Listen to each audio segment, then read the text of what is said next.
Hello once again. Today we're going to be talking about Philip Onyancha, who is Kenya's first prolific serial killer, who planned on killing about 100 women and children. This is Twisted True Crime. On November 2nd, 2008, Katherine Changa left home and never returned. Katherine is a 32-year-old mother of one. She was last seen leaving her relative house, which she never returned. 3 months later, the families of Katherine got a call from a strange man demanding a ransom of 30,000 shillings for Katherine to be released. The family of Katherine couldn't come up with that amount, so they pegged for a reduction, where the strange call then reduced that amount to 15,000 shillings. In all, they couldn't provide that money. On 1978, Philip was born to Samuel and Esther Onyancha. Philip's parents owned a tea farm in a region in a rural area in Kenya.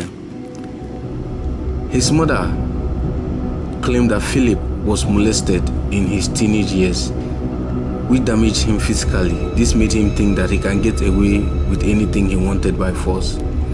At this time, he started school. Philip started watching a lot of pornography, and he was struggling with his sexuality. In school, he was very smart and passed his exams from a junior high school to a senior high school.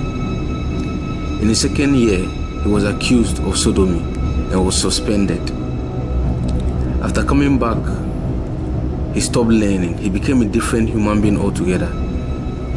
He wasn't learning. He joined groups, and it was alleged that in his secondary school they had a fraternity, which Philip claimed he wasn't part.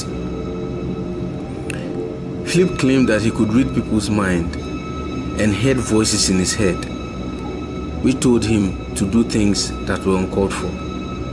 After secondary school, Philip joined the security service, where he worked as a security guard. Around 2007 thereabout, Philip met a lady called Lydia Nyaboki, who he married in 2007.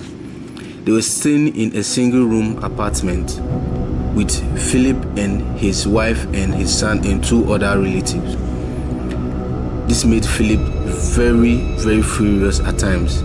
Philip's co-tenants said that Philip wasn't a talkative. He always kept to himself, and when he was asked questions, he would sometimes lash out for no reason. So they often stayed from his path. They stayed clear of him. Philip started staying up late at work and hanging out with friends. He wouldn't come out sometimes, and he came very late, and his wife Lydia threatened to leave him. So Philip then had to do his homework right and started being available for his wife and his family. But all the same, his mood swings never changed. He kept having these continuous mood swings all the time. Around that time, a young boy got missing in Philip's area. Then this young boy's family received a call from a stranger that they demanded 40,000 shillings, which they now reduced to 10,000 shillings. These people sent countless messages to Samuel's family and demanded ransom. Finally, Samuel's family was able to put up with that amount, and they sent it through a mobile money service.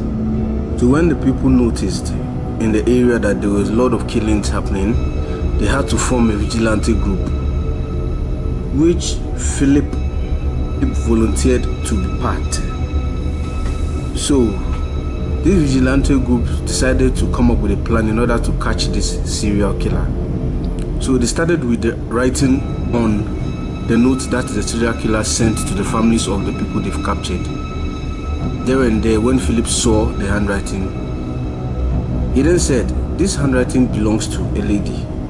I'm very sure that a lady wrote this thing on this paper." He did that just to stir any suspicion towards him.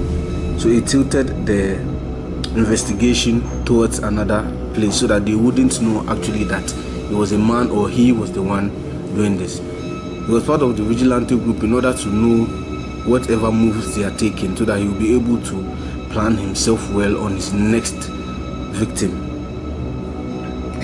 Around January 10, 2010, a sex worker also died in a hotel. The same time, around February 2010, another sex worker died.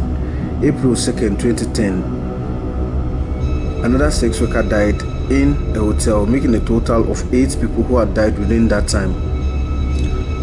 June 1st, 2010, and a body was also found around a hotel. And also June 5th, 2010, the same thing happened.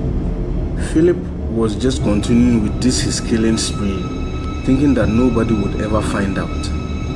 So around June 6th, 2010, he abducted a 9-year-old child and also demanded a ransom from the family.